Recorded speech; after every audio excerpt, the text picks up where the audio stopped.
kind of looks like that netting there. I was gonna say it almost looks like a tennis mat. You could almost imagine a tennis, arena. I can imagine that. Maybe a little less so that way. That looks a little more ball field. Parking lot back there. Is that my car? If you go up on the very top right of our screen, I think that's the car I parked, the rental car that I parked to try to get it hit by a foul ball home run. Hey, look at that. There you go. That's the one. Players, that's your target. That's my national rent-a-car. If you hit that, it's just fouled on the left field line, but your reward is you get to smash a car. And I've got an Uber standing by. Yep. We're going to evacuate you and get you back to KC for your Monday duties.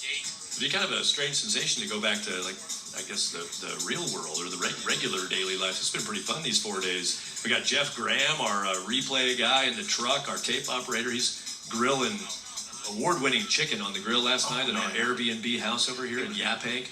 He was awesome. Got TJ McGinnis telling stories about his days in the war. Yeah, he was awesome. TJ, I'm not sure. 12-2 is the count. And it's the bottom of the second, and the Grays still with a chance to score, and they're going to score on that swing. Two guys are going to come in, bounces off the wall. Evan Miranda with a rocket. He'll slide into second safely, leaving Grays on second and third. Holy cow, these guys are down in the basement. They're not missing anything, and Miranda's second double of the inning and same place, and that ball short hopped the wall. So the ball's really traveling. I don't know. They could have it back against the wall and probably never catch those. Carson Moody scored. Will Dart scored. I mean, he just gets that foot down and the torque that he puts into his swing. I mean, Miranda just really just got everything into that swing. Hit the ball out front, and the ball jumped. Drake Pearsall ends up at third base. There you see the score coming across. Carson Moody, and he was letting his teammate Will Dart know that he was up. We got the cleanup batter, Austin Ellis. Courtesy runner checked in for the pitcher, Evan Miranda. That's Davis Andrews, last batted out. They sent 11 guys to the plate in the first inning, did the Utah Grays. This is the 13th batter of the second inning.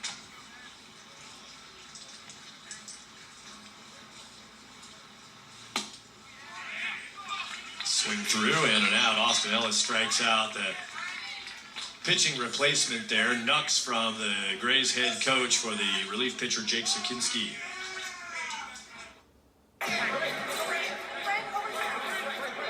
So, Frank, you're in a big hurt. Why do you need Nugenics? After 40, a guy loses free testosterone.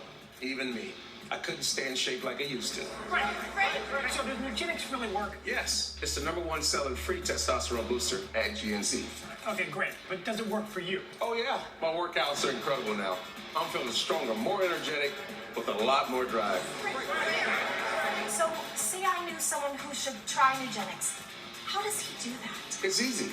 Just send a text to get a complimentary bottle. Frank's right. Now you can claim a complimentary bottle of award-winning Nugenics by texting GIFT to 369-369. Its unique man-boosting formula is powered by Testofen, a patented key ingredient clinically researched to help a man feel stronger, leaner, more energetic, and more passionate. And trust me, you'll like the difference too.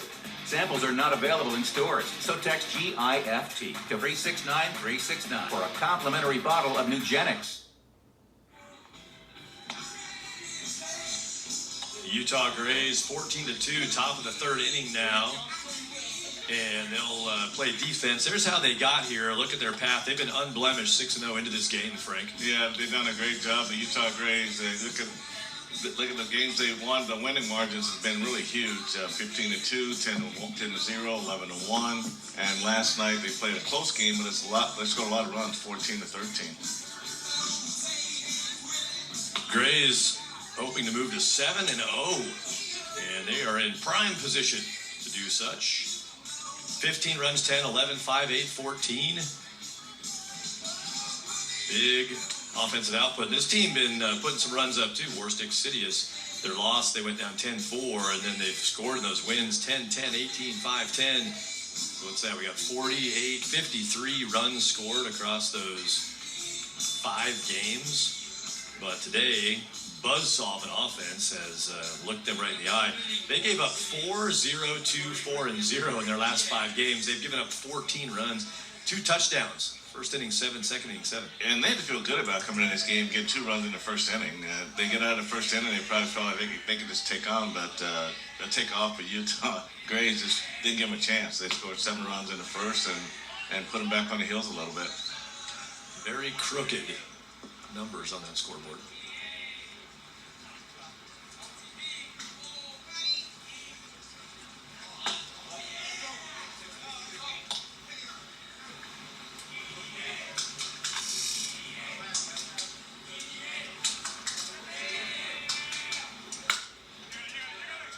That ball is deep at second and probably a little too deep. Yep. Good backup by Austin Ellis, the catcher, on the throw. That's an infield single. Second hit for Eric Diaz. His at-bat in the first inning, he doubled and scored. There he hits the ball as a lefty. He hooks one into that hole and beats it out. Eric Diaz, good-looking player. He's great at the plate. He's got a nice presence. A nice presence, and you look at the where Andrew Davis had to go. He had to keep retreating to get the angle on that ground ball, and by the time he received it, it was too late to get the runner at first. But a nice play by him. Davis Andrews, second baseman for Utah Grays. Strike on an off-speed, little bend on it. Warstick Sidious. Get back to that. I don't think I got a chance to cap off the whole name description of them. We were asking the coaches about that ball down the line is going to get past Greg Pearsall. He laid out, couldn't get it. In the left field corner it goes. Runners will take second and third bases on a double from Joey Tenati.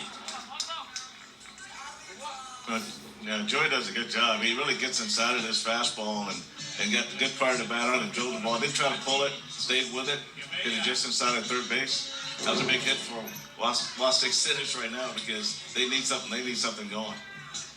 Pretty fortuitous bounce out left for Dax Watts that was playing around on the fence line and could have taken a number of angles. It actually came off clean for Dax Watts. Otherwise, Eric Diaz would come around and scored.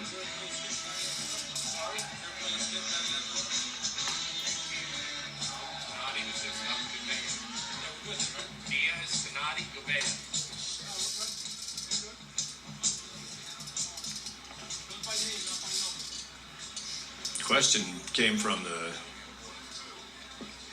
first base side of the field about the batting order.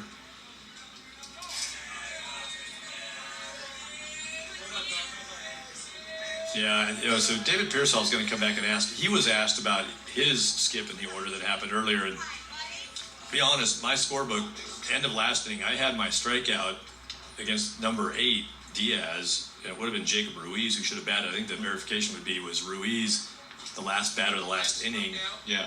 I think it's probably too late for that if that was the case. Right. I had Ruiz striking out. I had him striking out the end of the inning. I think their question is, was it Ruiz or did Diaz?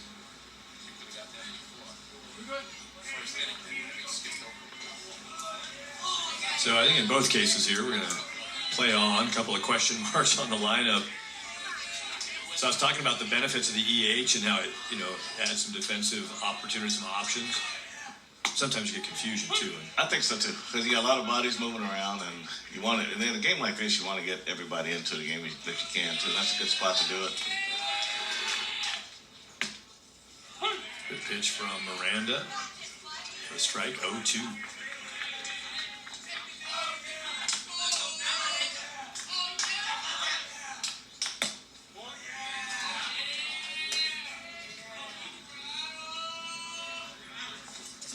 Evan Miranda, David Pearsall was telling us, as Tristan Govea stands in on the 1-2 count, takes a ball.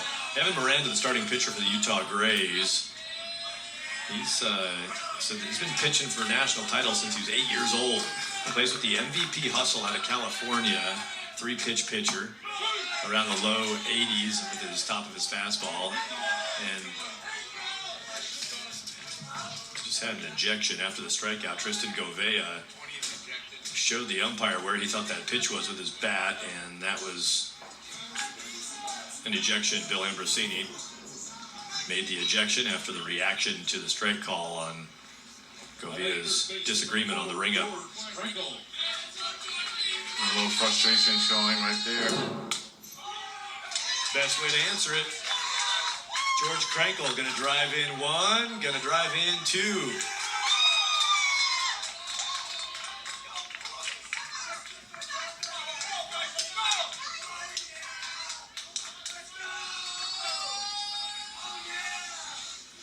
RBI single for George Krenkel, the number 4 batter in the order, knocks in a pair, 1 out, 14-4 the score after those two cross the plate. And we know Washington City can swing the bat, so they still going to swing the bat, and they still going to get some base hits. In a game like this, it goes down to how many you're going to give up. Andre Modugno, who spent a little time pitching last inning before he was relieved by Jake Sakinski. It's going to be Modugno on an 0-1 count, batting in the number 5 spot.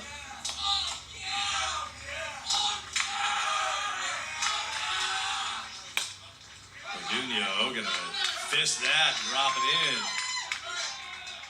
Good aggressive approach in right field, denying any potential additional bases. Carson Moody is the EH. He's playing right field right now. Moody came in and picked himself a hop, did a good job of choosing his hop and making it happen.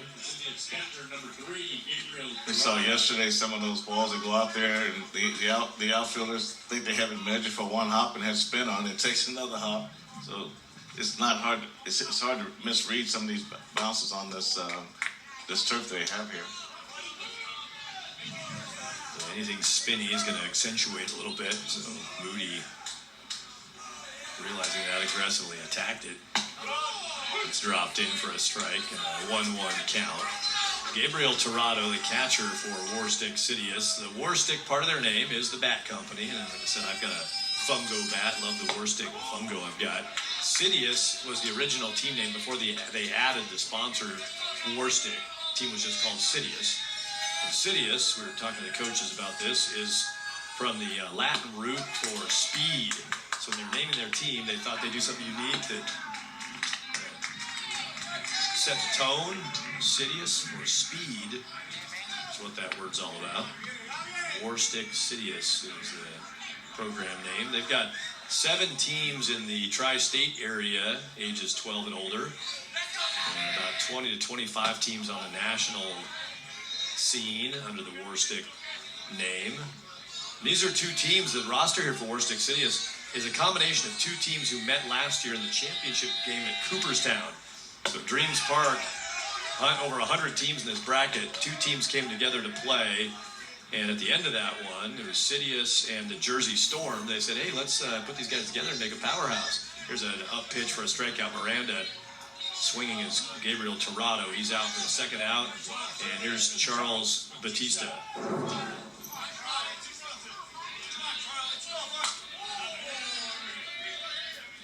Well, they're starting to chase that high pitch, and kind of hard to get on top of it.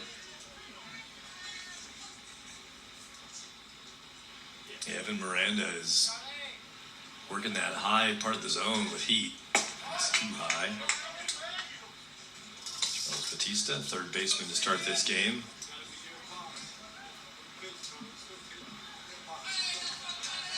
(14-4), 2 runs out there waiting to try to get in here with 2 down.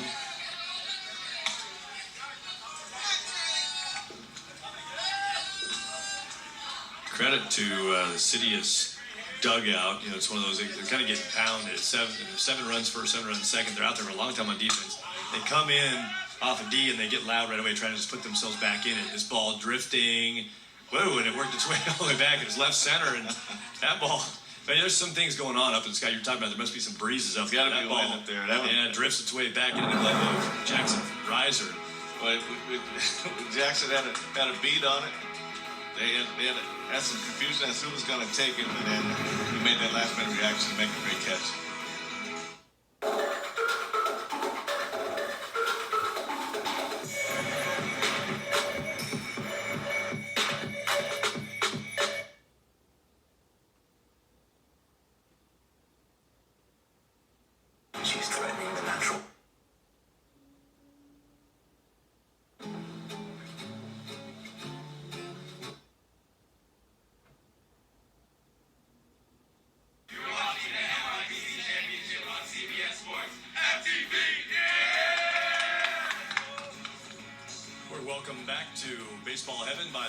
Tigers of Sidious out of New York. 14-4 the score in the bottom of the third inning. Thad Anderson, Frank White, joined by the head coach for Warstick Sidious, Melvin Perez. Coach, thanks for jumping on this inning.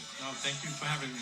Third base dugout, Melvin Perez. His assistant coach is Alex Santos. They've got a volunteer assistant, Alex Santos Jr., also working over there. And Melvin, it's been a good run through this bracket for you guys. I think if I got it right, you lost your very first game of the tournament. Is that right? Yes, that is correct. Reeled off 6 straight wins. Got a big win yesterday. Obviously, we're in a position right here where you're not where you want to be in the bottom of the third. What do you see in this game? What's happened so far here? I mean, we just trying to contain their offense right now and give us a chance to get back and swing in the bats and, hopefully make a little run here towards the end of the game. Well, you guys are really showing that they still got a lot of fight. You're still getting men on base, and as long as you do that, just waiting on that one big hit to open it up for you. Absolutely, we got some power in the lineup, so one big hit could turn things around a little bit for us. We've been in situations like this before, and triumphed. So we still have a chance. Cooper Hansen, the batter here for Utah Grays, fouls it back 2-2 count, and the 14-4 score now, and you talk about trying to contain their offense. The Utah Grays, these guys can swing it. Oh, yeah. Every guy who walks up there. Yeah, it's a very good hitting team. They very patient, and they definitely, hit the mistake pitches, Your leadoff guy, we've seen him twice. Once was an infield single, and he led off the game with a double. He scored a couple of runs. Eric Diaz, really like what I see, just the presence, if nothing else, obviously the fundamentals of his swing, but the presence of his box, his at-bats. Kid's got quite a lot going on. Yeah, no, the kid's special, switch hitter, he's a 6'7" runner. He's fighting with a little hamstring right now, but he's a fighter. He doesn't want me to pull him out the game, and he wants to keep the intensity going despite, the little injury. That's what it's going to take right now is that intensity and not getting the hits down. I'm sure that you guys got them focused where they need to be. Just coming off of 6 straight wins and scoring 2 in the first had to make you feel pretty good right off the bat. And to get through that first inning, things could be a lot different at this point. Yeah. I mean, it's part of the game, though. Yes, so it is. Obviously, the Grays are swinging it well. I mean, it wasn't going to come down to any one particular thing, but you had a strikeout and then an error at third base to start that first inning, and then an error to help them get around. As a coach, I know you can look at those things like, guys, this is the diff. These are the little inches in the game. If we get this one here, and mistakes happen, we're not going to hate you for that, but just understand the flow of a game. Pretty different situation if we can just make this throw or grab this ball, and that's the case across all of baseball. So, as you guys work through your pitchers today, we've got Jake Sikinski on the hill. He's throwing it kind of nicely here. He's got a couple outs recorded now. He got a strikeout. He bending up there. He's going to get a hit by pitch on Dax Watts. Tell us a little bit about Jake and why you decided to go to him in this situation. Well, Jake he pounds the strike zone. He mixes it in and outside the plate, and he's another one. He's got a lot of heart. He may be the smallest guy on the team, but probably the biggest heart, and he's not afraid to compete. So I think he's the right man, and on top of that, his composure. He doesn't get rattled. And I think that can help us. Number 99, this is a pinch hit here for the Utah Grays. Going to see a change in the order, so we'll check on that for you. And that's Salvador Batrice wearing number 99. And Batrice in the box with 2 out in the bottom of the third. Coach, I know we were talking to you before the game, and you were talking about the team name, Warstick Sidious. I know you want to get a thank you to Warstick for their involvement. This ball's down the line, and that's going to play into the corner. Runner coming around will be held at third, a 2-out single. The runners on the corners. Warstick on the team name this year. I know it's a recent addition for you guys, and I know you got a lot of people who support your program. And appreciate how you guys do what you do, and congratulations on getting the game for one thing. And if you want any more information about Sidious we should know about, let us know kind of what's going on with your program. Yeah, no, we're a non-for-profit organization, and we're trying to develop our guys and help continue to promote the game of baseball in the inner city and the outskirts, and trying to put the best talent potentially to get these guys to the next level, wherever that may be.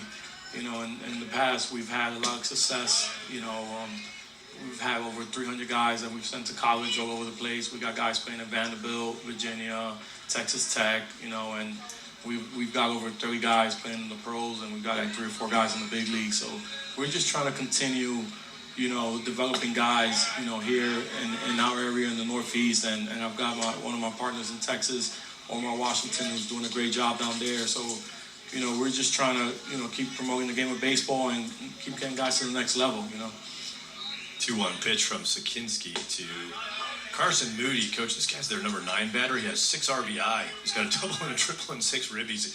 We're talking about these guys hitting all up and down the lineup, just like you guys too. I mean, everybody you send to the plate is a guy who can do some damage. And good day for Carson Moody. Not that you wanted to necessarily see that happen, but count's rolling out 3-2. Hey, one other thing I want to catch from you before we might get a third out here. I know you got a volunteer assistant coach who's the son of your assistant coach, Alex Santos Jr. Pretty fun to have him around the program, and he's a talent of his own. Yeah, he's talented. He's had a really good summer. He played down in the player development pipeline, and now has pitching the All-American game and has a chance to play for Team USA. So he's had a real good summer. Well, we appreciate the time, and we wish you the best through the rest of this one. Good luck with the rest of it, and good job getting to this point in this tournament. Thank you for having me. Good luck, Coach. Thank you. That's Melvin Perez with the Warstick Sidious dugout, and we'll talk to David Pearsall and the Grays next. When every millimeter counts.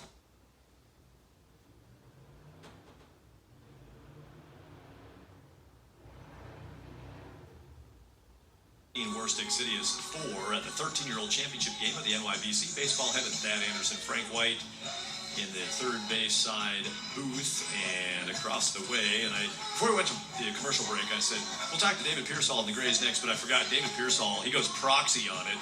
He knows the better looking of the coaches is Rob Andrews.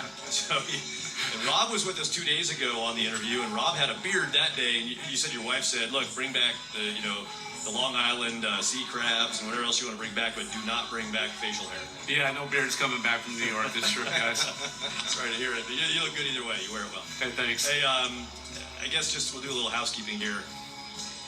I don't believe in the broadcaster jinx, so I'm just going to go with it. If you guys record 3 outs here with no runs scored, that would be a run rule. So we'll try to get you off here. If there are 2 quick outs, we're going to try to let you go because I would imagine you want to go celebrate that with your guys if you can do it. Obviously, from your perspective, you guys have a lot of work to do here. So. No, we appreciate that, and we'll knock on wood and let it roll. Absolutely. And we do have a wooden table. I think you have metal there. Hey, Coach, tell us about this game. Touchdowns in the first inning and the second inning. 14 runs, 7 and 7 scored. I mean, you guys are swinging it. Yeah, lucky sevens. We'll take it. Seems like we've had, a couple slow starts. So coming out, I'll tell you, this team that we're against today, they are big and athletic and really look like the only team that's matched up with us physically. So they jumped on us, obviously with 2 runs coming right out the gate. But the boys came back, and we talked about that, having an early, quick start, just staying focused, trying to find some barrel, looking at some straight fastballs, and they did their job. So, yeah, it feels good having some lucky sevens up there right now. Well, it definitely makes you breathe a lot easier to be where you are right now. But, the starting pitching is what this game is all about. And you guys really bounced back well from the 2-0 deficit in the bottom of the first. And the guys have swinging the bats since then. So any mistake that they've been able to take advantage of, the ball's really traveling. And they really hit some balls very well in the gaps. Yeah, it seems like, I don't know what it is today. I mean, it's a lot warmer, definitely a lot more humidity out here. And we're feeling it, and it seems like it's really helping us with that breeze. So the boys are getting up in the air, and it's traveling, so we'll take it. Jake Sakinski, slow ball to short. Got to be played quickly and okay, a that good midweek. snap throw. Will Dart, out number 1. Rob Andrews in the dugout with us, NBA Utah.